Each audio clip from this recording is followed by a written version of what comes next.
ahead of retail sales data coming through tomorrow. We've had results from the BER Ernst Young survey come through, showing that retail sales improved. Any surprises for you in terms of what's emerged for that third quarter period?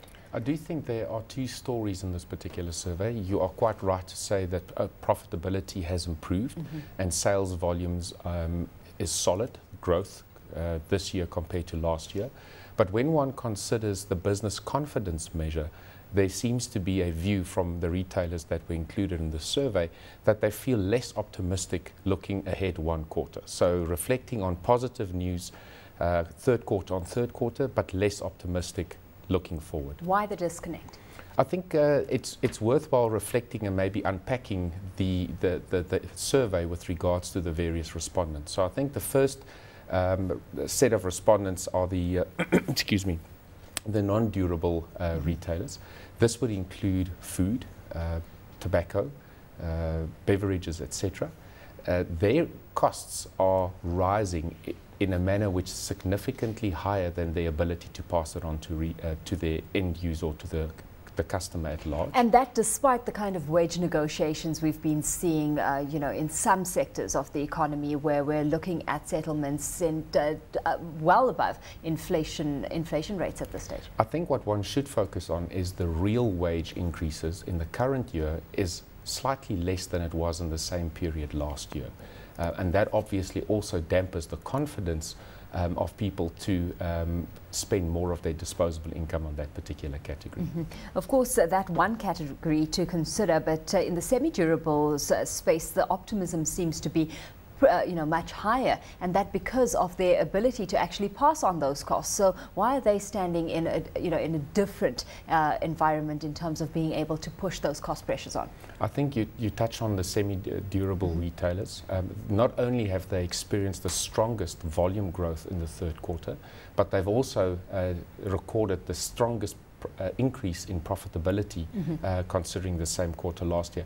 They also have to manage real wage increases in other commodity prices such as cotton, but they seem to be able to talk to the consumer from a value for money and affordability perspective better, which I think accounts for a significant reason why they were able to improve profitability compared to some of the other segments. Okay, let's take a look at how sustainable that kind of trend is, because we're looking at a consumer that is still under pressure. Yes, we're sitting in a low interest rate environment, but debt to disposable income ratio is still sitting pretty high. You've got a consumer that's lacking confidence and still very aware when it comes to their financial situation and the current economic climate. You're absolutely right. So one thing that we did observe as far as that segment was concerned is that there's a slight increase in some of the retail stores' ability to fund some of their own growth.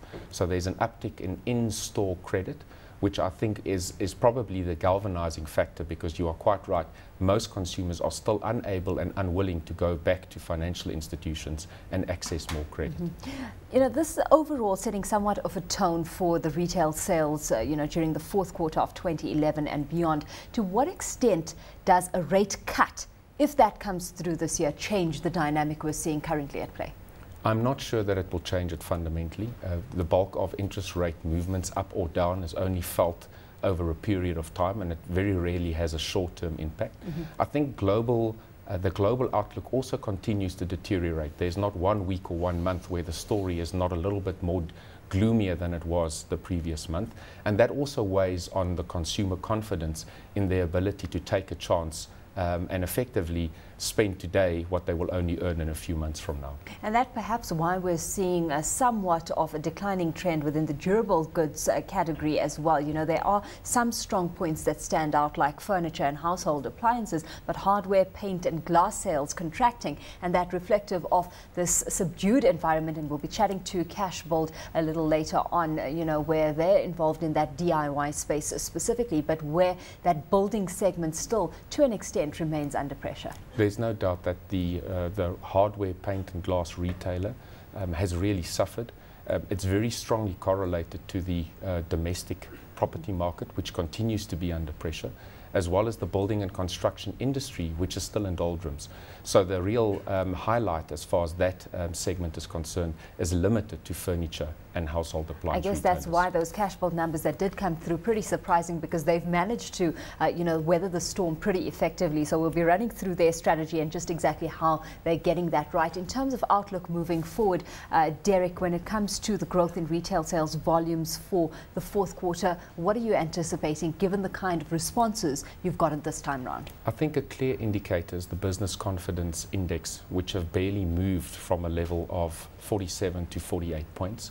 This tells us that retailers are anticipating a really tough fourth quarter, and as a consequence, I think that they will be disappointed by the lack of volume growth for the next 3-month period.